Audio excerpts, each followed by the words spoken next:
Ito na po yung pera na binigay niya po kay Vince.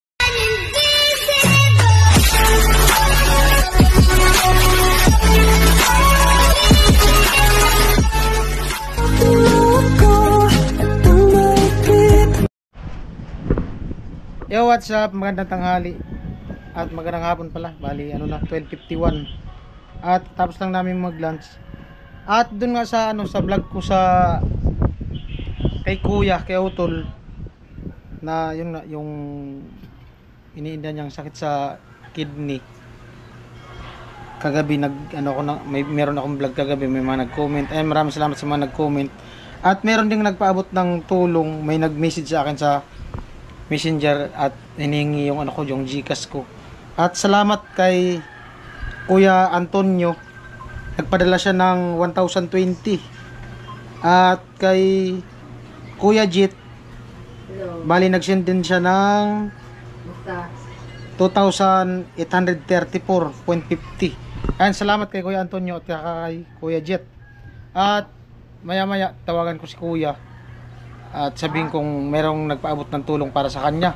At tinanong ko siya kanina kung anong plano nila, kung kailan sila punta ng Naga para sa check-up.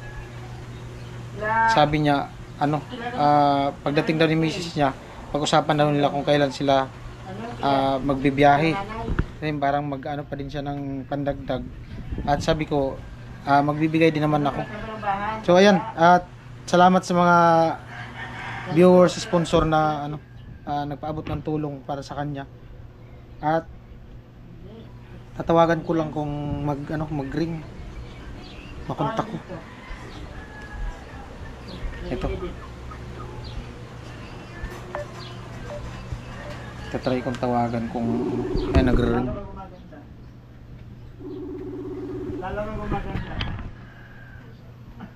Hello. Naka-vlog. Naka-off man ang imong camera. Naka-off ang camera mo. Yan si Utol. May nagpadala ng pera. Pandagdag mo panggastos kung kailan kayo punta ng Naga para sa check-up. Si Kuya Antonio nagpadala ng 1,020. Si Kuya Jet nagpadala ng 2,834. Tapos isend ko sa GCash ni Yinyin yung binigay mo na GCash number. Tapos magawa ka na ng clip video pag nakuha niya na. Tapos isend mo sa Messenger ko para ma-attach ko dito yung vlog. Kahit clip video na natanggap nyo na yung pera. Kumusta? Nanghina pa ako. Sakit pa? Ha? Sakit yung balakang ko. Masakit daw yung balakang niya. Hindi ka makaupo. Kaya naman. Kaya ko yung lakad-lakad. Pero mas gusto ko palagi nakahiga. Wag mo lang pirsahin. Kasi anong iniinom mong gamot?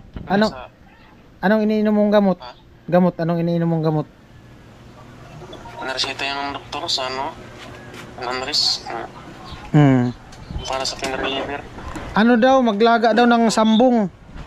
Doon sa vlog ko may mga nag-comment, basahin mo kung anong pwedeng lagain. Yung iniinom ko. Sambong. Tapos sabaw ng niyog. Asan si Yinyin? Sabaw.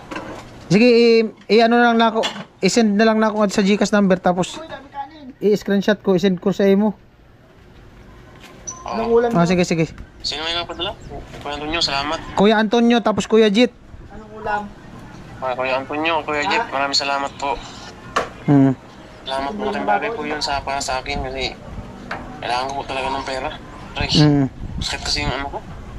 Kailangan kasi nito ultrasound kasi ito yung dating iniinda kong sakit. Bumalik. Sige na. Pahinga ka muna. Sige. Salamat. Send ko na lang.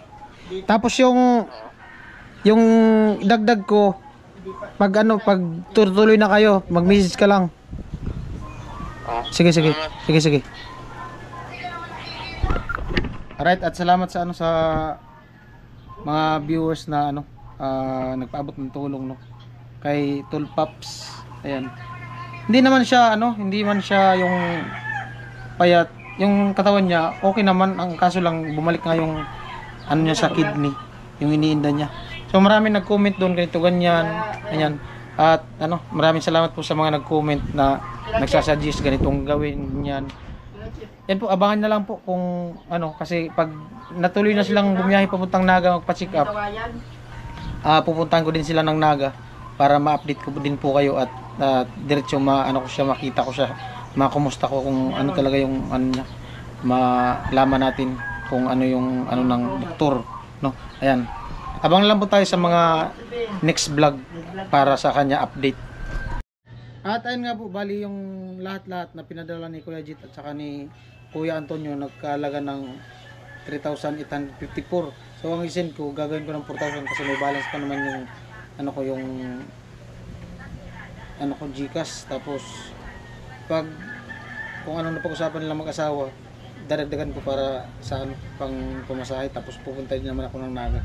Ito na po yung pera na binigay niya po kay Vince. Bali napadala niya na po sa akin at maraming salamat po sa inyong dalawa. Sana po marami po kayong matulungan at malaking bagay po to sa akin kasi pandagdag po pang pa-check up at saka pambili po ng gamot.